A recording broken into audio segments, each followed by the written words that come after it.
Hashtag se liga na química.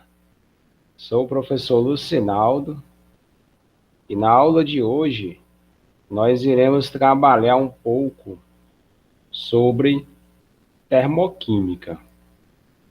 Mais precisamente, a parte de lei de Hess.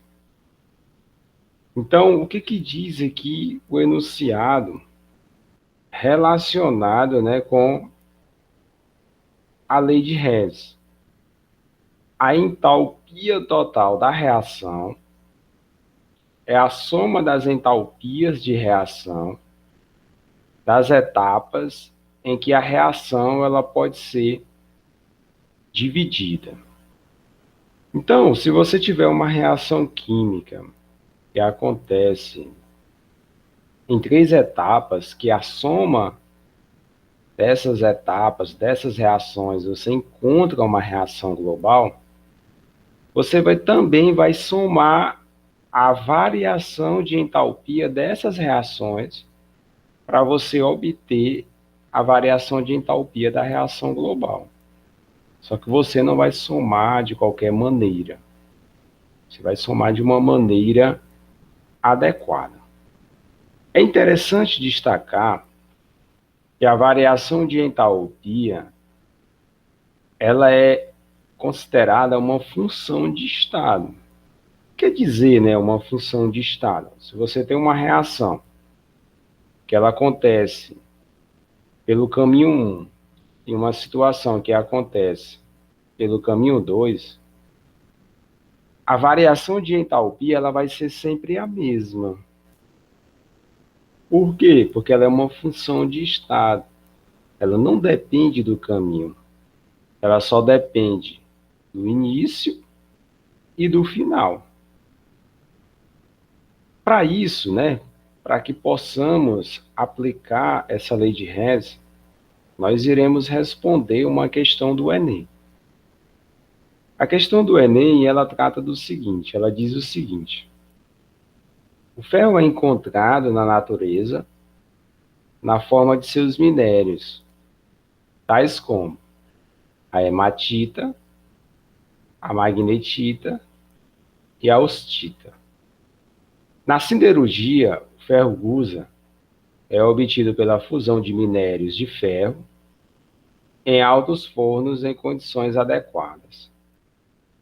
Uma das etapas nesse processo é a formação de monóxido de carbono.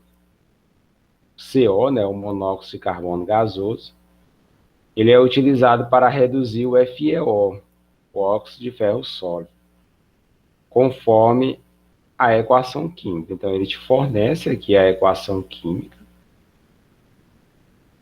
E ele diz o seguinte: considere as seguintes equações termoquímicas. Então, observe que para cada equação termoquímica, você tem uma variação de entalpia associada. E é através dessas reações que nós iremos somar, mas nós não iremos somar de qualquer jeito, iremos somar de uma maneira adequada para obtermos a equação global, para obtermos a reação química global, porque essa questão, ela nada mais é do que ela que é a variação de entalpia da reação global. Então é isso que ele quer a variação de entalpia dessa reação global. Então vamos fazer essa questão aplicando, a lei de Hess. Gente, você vai fazer o seguinte, Você tem aqui 3 reações químicas, Você tem 3 reações químicas. E você vai observar o que tem de comum, único e exclusivamente na reação 1, que tem na reação global. Exclusivamente, você só tem um ferro. Ferro sólido. E esse ferro sólido, você tem aqui coeficiente estequiométrico 1. Então, o que você vai... E detalhe, na reação 1, ele aparece do lado dos produtos. E na equação global, ele está do lado dos produtos. Então, você vai manter essa reação 1, mas com um detalhe. Você vai multiplicar por 1/2, que é a mesma coisa que dividir por 2. Por que você vai fazer isso? Porque 2 dividido por 2, que é o que está no ferro, é igual a 1, que é o que aparece lá na reação global. Então, vamos lá, ó, fazer aí a multiplicação por 1/2. Então, aqui vai ser 1/2 de Fe2O3 sólido, mais 3/2 de CO gás. 2 dividido por 2, você vai ter Fe sólido, mais 3/2 de CO2 gás. Essa variação de entalpia da reação 1, essa variação de entalpia da reação 1, você também vai dividir por 2.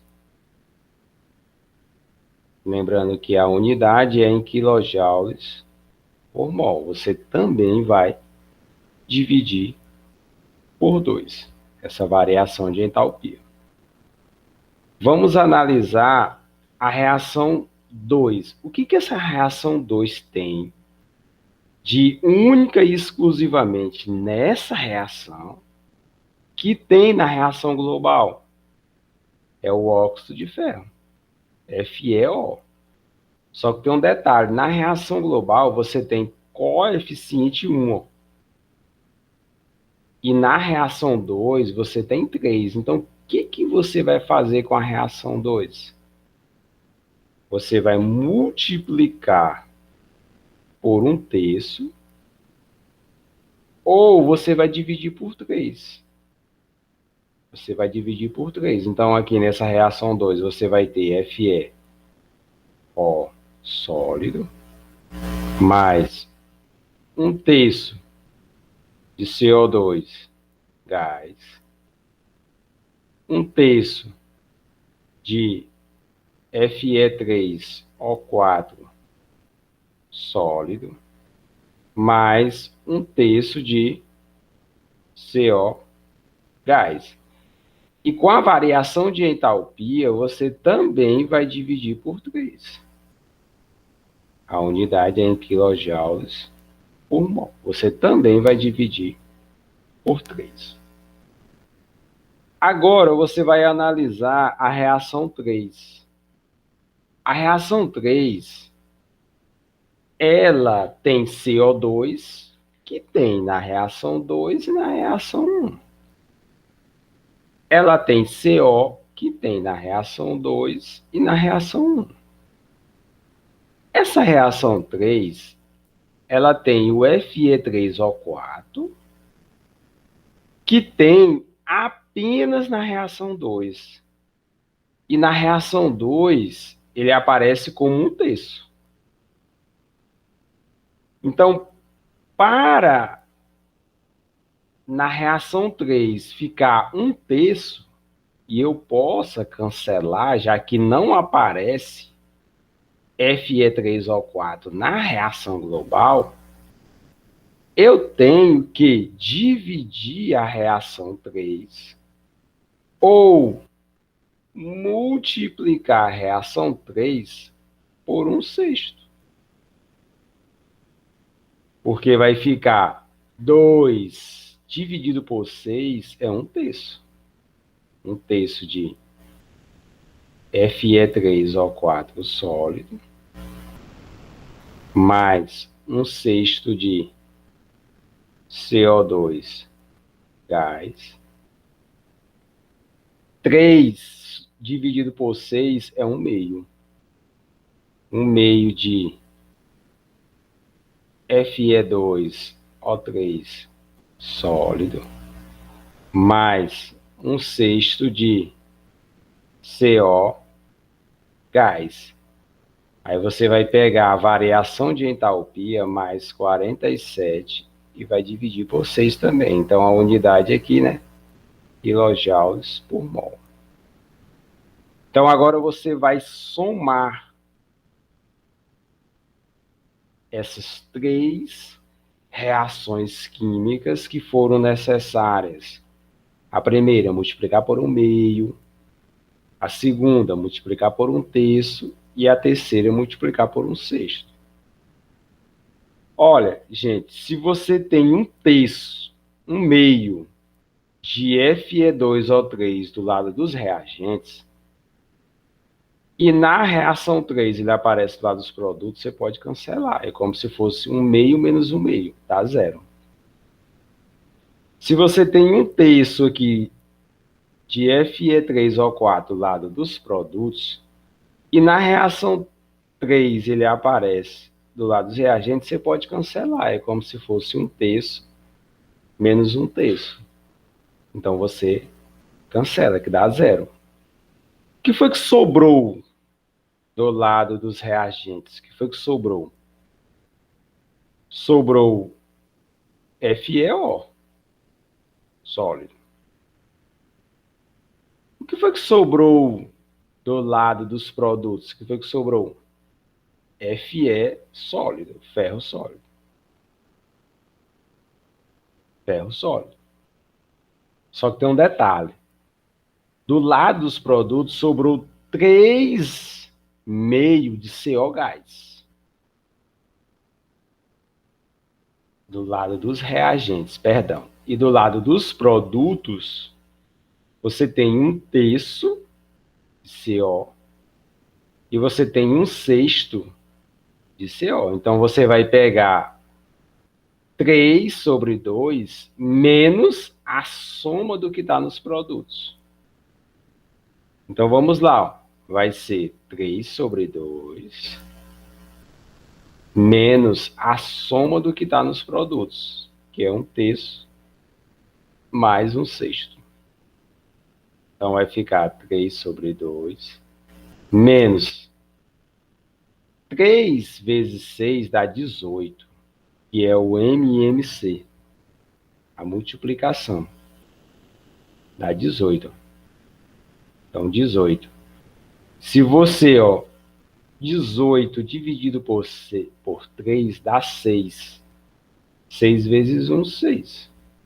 Mais 18 dividido por 6 dá 3. 3 vezes 1, 3.